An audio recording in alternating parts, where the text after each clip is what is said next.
All right, so welcome. Welcome. Yes, you are now listening to our very first episode. First one. Yes, of this show, Words and Melody. I'm your man, Words Taylor. And I'm Melody Taylor. Yes, and this is our show, Words and Melody, real life, real love. Real family. Exactly. So we're going to give it to you straightforward, no chaser. We're going to give it to you real. We're going to kind of dig into our relationship and our journey and where we've come from. So by no means are we the experts. Not at all. But we're giving you the real. Exactly. And that's what it's all about. So understand that we've been married now for 9 years. We just celebrated 9 years on May 13th. Woo-hoo! Yes. And we were in the Bahamas doing that. And that was lovely. Don't forget Turks and Caicos. Turks and Caicos. Out here jet setting. And jet setting. We were swimming really. with the dolphins. We didn't get on a jet, though. We didn't get on a jet. We were on a boat. But True. It's okay. True. But we were swimming with the dolphins. Yes. And, so something that you guys got to understand that when you're traveling and when you take your lady or your spouse or your significant other on a vacation like that, if you guys are sexually active, I'm telling you, things are enhanced in that type of environment. So, the first podcast?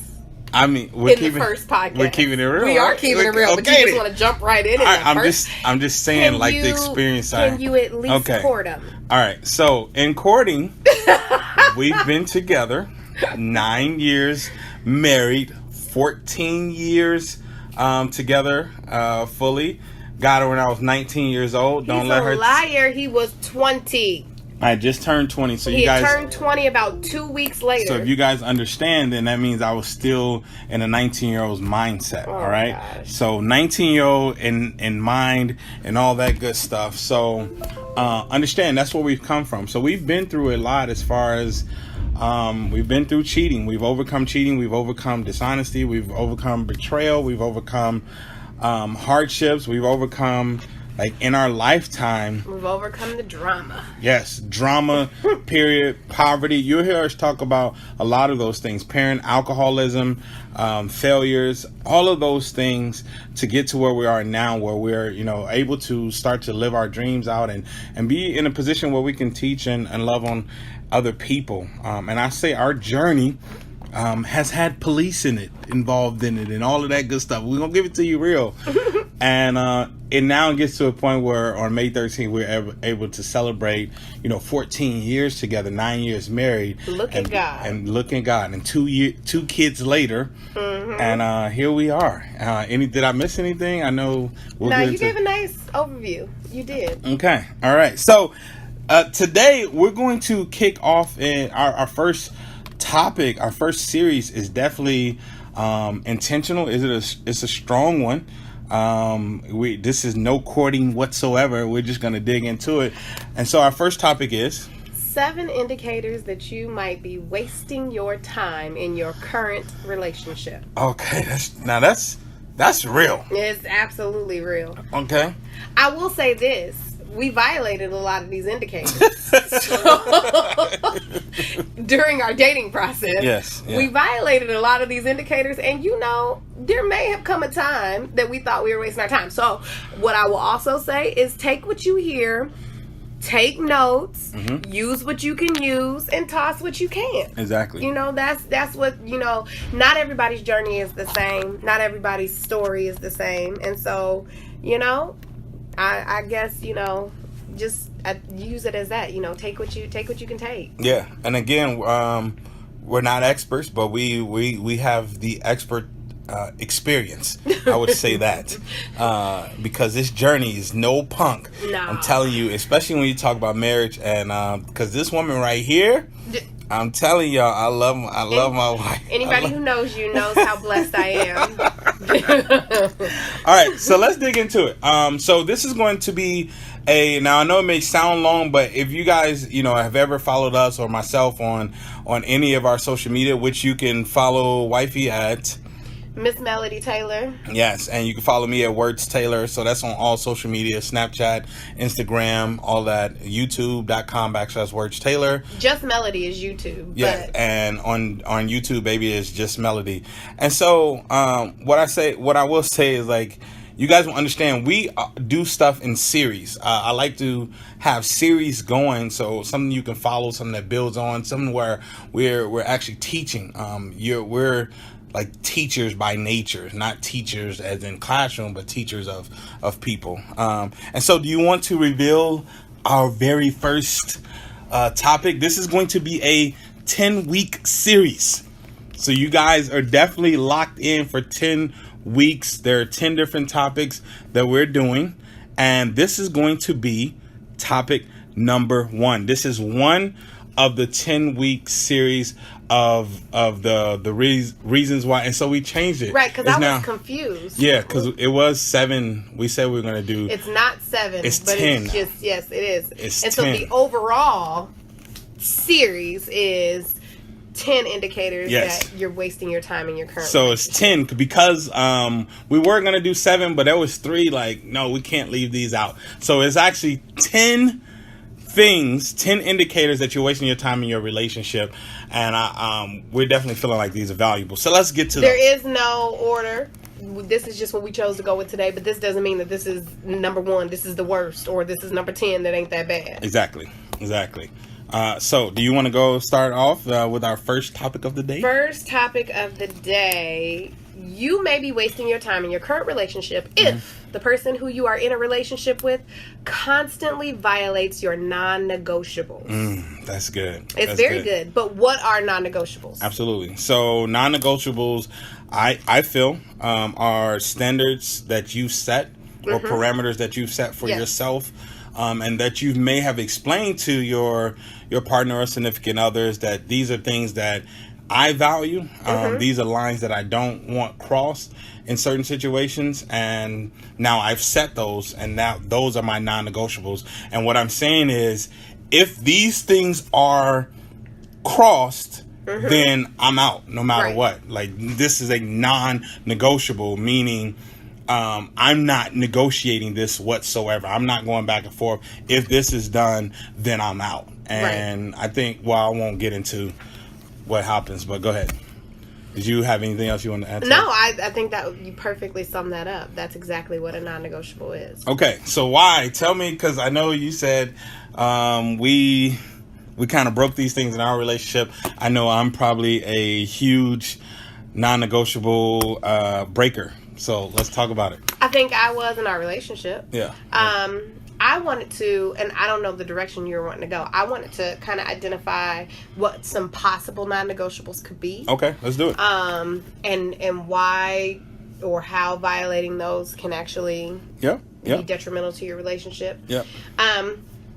I just wrote down a couple, but like one that is a little more than a couple, but right. One that I have is if your significant other, when you guys get into a intense fellowship, new word, you need to write that down. New phrase, yes. Intense fellowship. Yes. We no longer call them arguments; they're called intense fellowships. You'll learn more about that later on in the series, though. Yes, but when you're in an intense fellowship with your significant other, and they yell at you. For me, that's a non-negotiable. Right. Don't yell at me. Right. Because that's just gonna escalate me. Like that's not.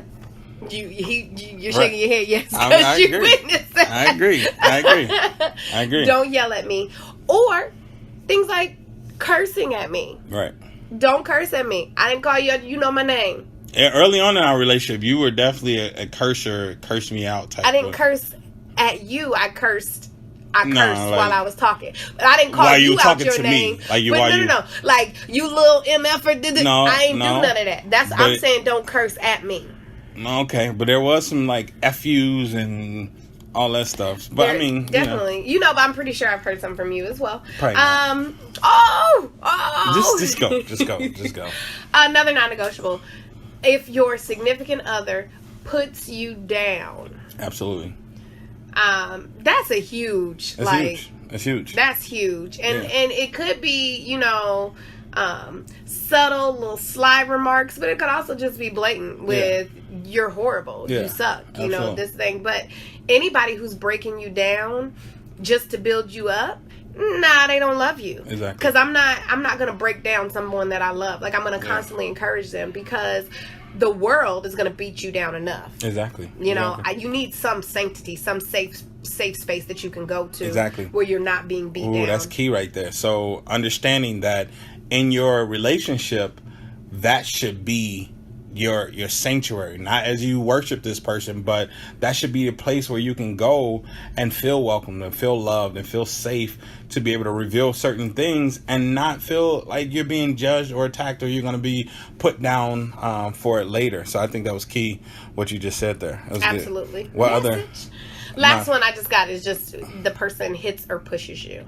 Okay, don't put your hands on me. Okay, because you definitely broke that early on in our relationship.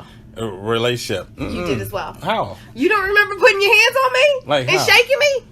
I don't know. I don't know about You don't that. remember? No, I recall. And let me tell you, he got that combo that came right after. I think that was, I don't know about that one. Listen, look at God. If you say so, I don't know about that one. But anyway, so let's go into like, what does, like when you break certain non-negotiables, what happens? Why is this even an issue when somebody is breaking your non-negotiables? First of all, when you set a non-negotiable, what typically happens is we end up compromising those things, right? So we end up getting to a point where it's like, oh, it's okay. It is what it is, or, you know, it's not really a non-negotiable for us. So whatever you set as your non-negotiable, it needs to be your non-negotiable. Right. And if they're constantly being broken, then I think that should spark some type of conversation or indicator, right?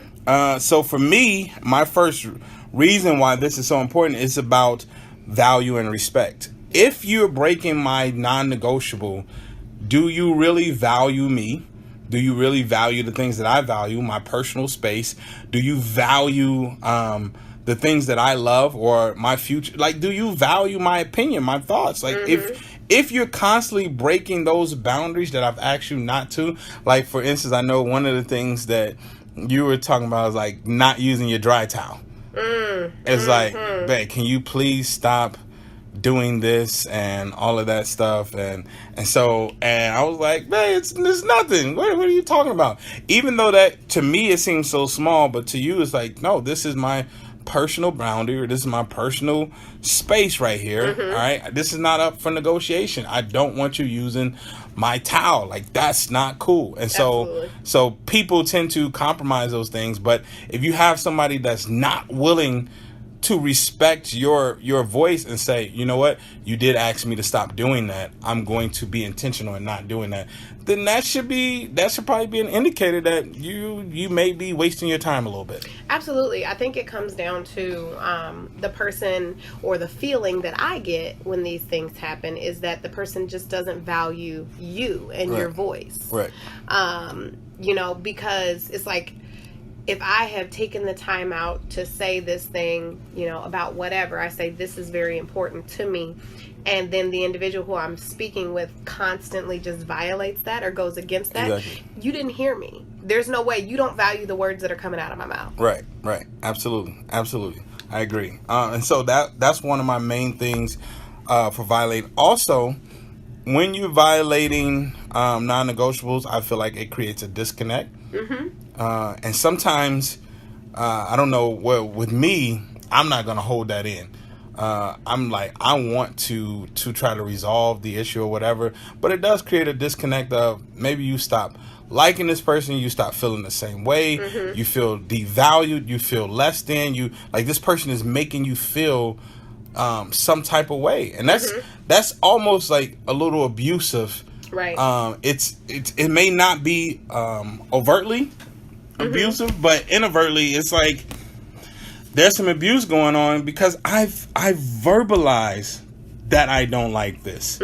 And so you constantly doing it, yes, it caused me to disconnect from you. It caused me to get in my box. It causes me to get in a space where I'm like, I'm not valued in this relationship. Now I'm feeling some type of way. Now I feel less than about myself because I'm not being heard. So definitely that disconnect is there. Absolutely. Not only that, I think that in violating these things, in me voicing my opinion and speaking up and being bold enough to say, this is where I need you to respect this line. Right.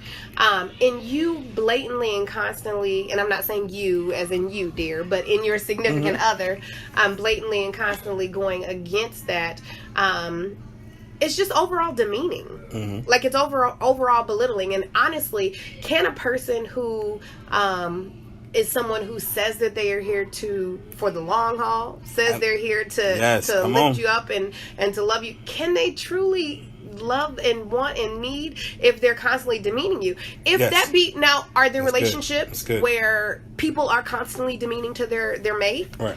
Absolutely. But what that speaks to me is that person has some brokenness that needs to be healed. Right. And I'm not the person to do that. Right. Absolutely. Like, you clearly need to be healed. And let's dive in. Did you have something else you wanted to? Yeah, I had one more thing, but go ahead into it. Okay, because I was going to say, well, and this is a little shift. So if you need to, we can go back to that one. But my shift was going to be, we identified early on, these are things that we did. Yeah. These are things that we did. We're married. Right. 9 years in. Right. Now, most of these things happened prior to marriage or within the first year or so of marriage. Right. But we're still here. Right. So does that mean that we're wasting our time in our marriage? Are we wasting our time in our relationship? That's good. How are we going to make it? That's good. I think though, what we have to look at in those things is having conversations, which communication is key. We just took a Strength Finders. What is it called? The Gallup Strength Finder 2.0. Yes. All right. So we were reading this book, Strength-Based Parenting, just because we're always at a point where we're trying to grow each other, grow individually, and just be better parents, be better people. And so we took a Strength Finders test, and both of us had communication as one of our strengths. Is that correct? Right. And so I feel like early on, the best thing that even in those times that we did was we were always able to come back and communicate and apologize and be intentional about, hey, all right, I'm going to work towards doing this. And we were able to see changes in one another. So that's why we said, like, the way you're wasting your time is constant. Like, there's a constant violation of non-negotiables. Like, you're constantly having the same conversation. You're constantly saying, yo, don't yell at me. You're constantly saying, don't curse at me. Don't use my secrets against me. Don't put your hands on me. All of these things. And they keep happening. And you don't see any relief in the near future. Yes. There's no anything. There's no change. There's no growth. There's no any effort towards it. Then that's the indicator for me. I do believe that if someone breaking non-negotiables, I felt like as a man, it was important for you to teach me how to love you. It was important for you to show me, all right, this is what I need during this time. This is what I need when I'm happy. This is what I need when I'm sad. This is what I need when I'm frustrated. This is what I need you not to do, not to touch, all of those things. And I have to start respecting those things. I think that applies as a woman as well. Absolutely. I think that, we can sit here right now and we can talk and we can even kind of chuckle like, nah, yep, I gave him that 1-2 combo. Yep, right. He shook me. That's not joking or making light of domestic violence. For sure. That's real. Right. But in that, I would like to say that what we identified is that the growth and the opportunity for growth that came out of those situations was stronger and bigger and better and necessary for our just overall human growth and possibility. Absolutely. Yes, early on in our relationship, we would argue. I come from a household where intense though. Yeah. This was before it became intense fellowship. Yeah. This is all before marriage. This is pre-marriage. Like, these are intense. Like, just. And I mean, I came from a house where that's what you do. Mm-hmm. If there's an offense, if there's something you don't like, you yell at the top of your lungs and you let them know, and you lash out aggressively. Right. So you may like one time, we broke up and I cut up all the stuff he gave me. Like everything he gave me, and I pawned the jewelry. Yeah. I got rid of all of it. Yeah. We were back together in about a week. It's so unhealthy. And so I actually, you know, I still think about that bracelet that I pawned. Yeah. You know, I still think about those teddy bears that I cut up. Mm-hmm. I think about our pictures, our engagement pictures. Yep. I cut up. Yep. And got rid of. Spent a lot of money on it. Yep. You know, when you're in a space where you're hurting, you hurt other people. And I think that is what happens. So it is possible to have these non-negotiables, for them to be violated and for growth to happen if there is a potential for growth within both parties. Absolutely. If you're with a person who says, this is who I am and this is who I'm always going to be, and they live that out, I think that's a huge indicator. You're wasting your time. Yeah. Or I think another indicator, and this was the difference. Like, for instance, baby grows up. She grew up in a household where I grew up in the same household. We yell at each other, all of that stuff. But in her household, there was no apologies exchanged. There was no making amends or anything like that. So, one, if the person is not violating your non-negotiables and they're not even willing to make amends or take ownership for that, which was one of my non-negotiables, you have to be able to take ownership. If you can't do that, then that's letting me know, like, okay, you're not even trying to grow. You're not even trying to get to the next level in our relationships, or the fact that, like, let's say you're these things keep happening, whatever, like you were just saying, we were constantly doing, and then we get to a point where it's like, I'm not acknowledging, or I'm constantly saying that, you just got to deal with it. Now I'm asking you to compromise your non-negotiables. If you get to that point where somebody is blatantly like asking you to compromise your standard or how you want to be treated, you're wasting your time. Absolutely. And I will stand behind that. I think the difference was, not to give an excuse of us being young, but literally we didn't know how to love. Right. We didn't know, like, we grew up seeing yelling and wait, my grandmother and my pop, they yell at each other. Oh, this is love. Okay, cool. I could do that. This is how we resolve issues. These are the things we do. But once you get to a point where you're with the person and they say, no, that's not how I want to handle things. Like right now, in our relationship right now, they're probably, I can't even think of the last intense fellowship that we've had where it did not go, where it went unresolved. Like, that's something that we do. That's a non-negotiable in our marriage, right? We don't allow things to go unresolved. We're going to come back. We're going to have a conversation. We're going to exchange apologies. We're going to hear each other. We're going to do all of those things. Why? Because I value you.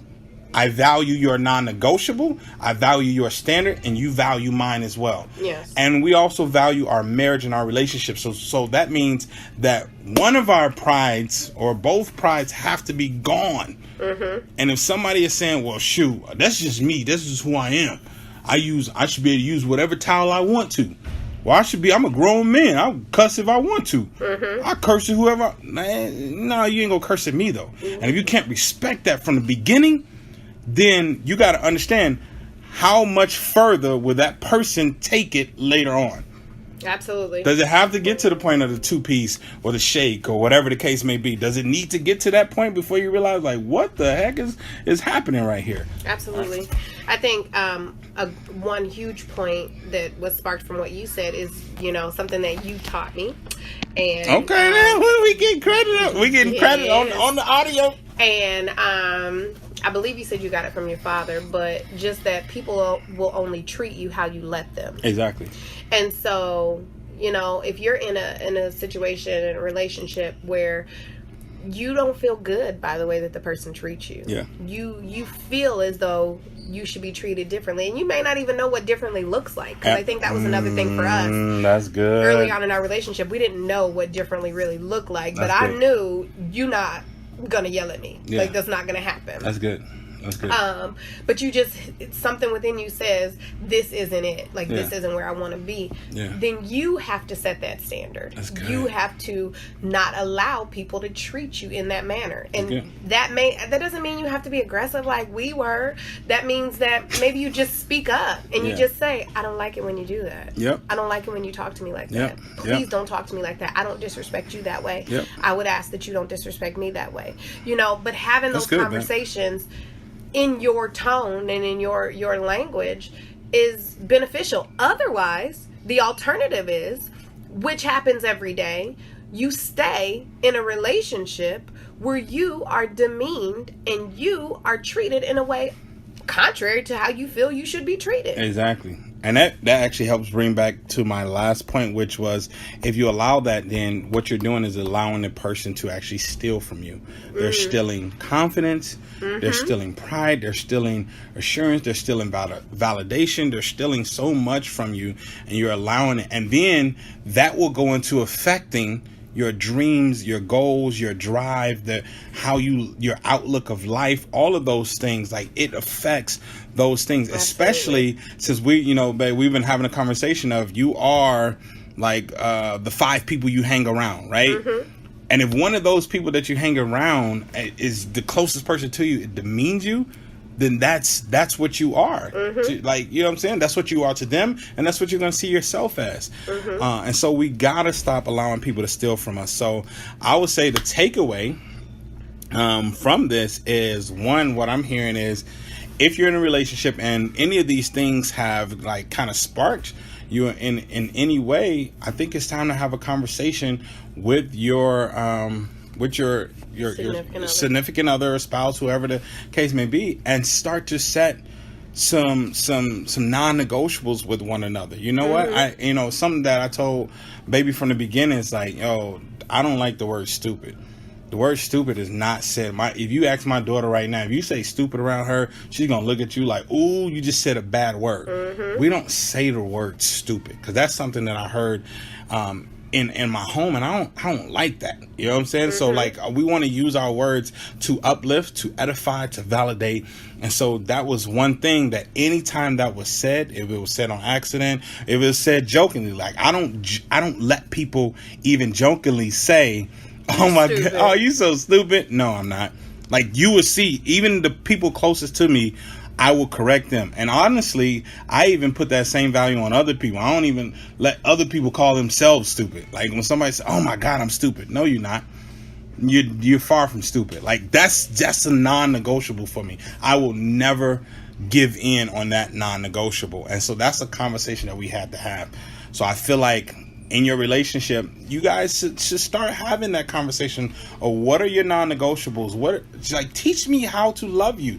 Teach me not to cross the boundaries that you set for yourself. And I want to uplift and validate those boundaries rather than tread the line of them or completely cross them, because I want us to be together for the long haul. Absolutely. The final note that I would say is that you said something so key, in that, teach me how to love you. And I think that really, stop. You never know the words to a song. Just stop, please. So the thing that was key in that was just that I think back when I was 20, I was 22. That's first when I got you. Okay, go ahead. Being a 22-year-old woman, I didn't know how to love me, and so. I couldn't teach you something that I didn't have. That's good. But what I had was a whole bunch of depression. What I had was a whole bunch of anger. I had low self-esteem. And so that's why I was going through these cycles with you. Because I was broken, same way that you were broken. And so what happened, and what that turning point was for me, was a situation where I realized enough was enough. I'm tired of feeling broke. I'm tired of feeling used. I'm tired of feeling hurt by those who I feel are closest to me. And so I need to figure out, what do I value? I need to figure out, what do I want? What makes me tick? And so I took some time it was just about a month, I think, because we had broken up. And I took a month of just pouring into me. Yep. What does Melody want to do? I took myself on dates every Saturday. Yeah, right.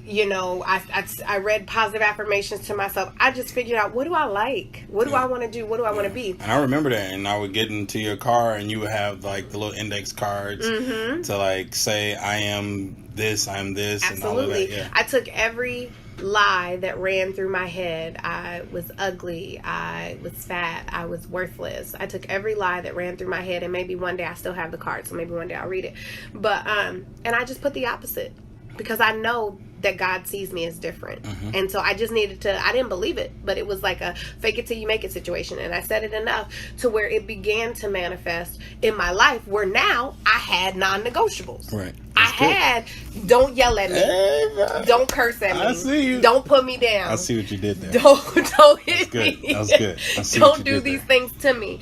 And when he came back, he being Word, because he always come back, you know what I'm saying?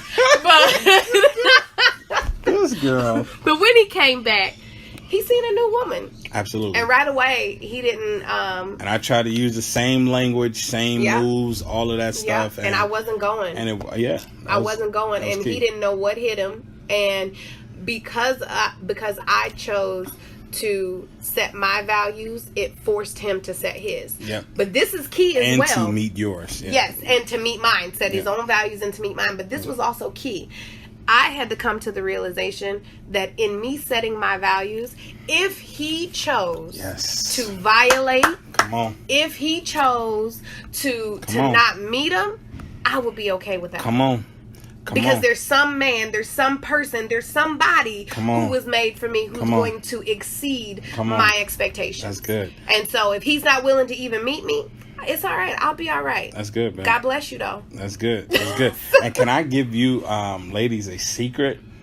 A woman with standards that puts that, oh my God, you may think like, dang, I'm about to put all these standards and all this stuff and that's going to scare. No, I promise you that's more attractive than anything. That's to someone who's willing to meet that, and to someone who's there for you. Now, there's these little lames who don't want nothing but a good time, and you can move on. True, that's legit. But I'm talking about, like, if you will know that you have a man that is into you, that values you, by you setting standards and him feeling like, oh yeah, that's okay, let's get it. It's more of a, for me, it was more of a turn on. It is more oh shoot, okay, there's value. Okay, now, because it took me back to the chase. It took me back to, constantly having to meet and raise the bar for myself in order to maintain our relationship, in order to make sure that you're secure, and it just does so much. It took you back to when you were stalking me.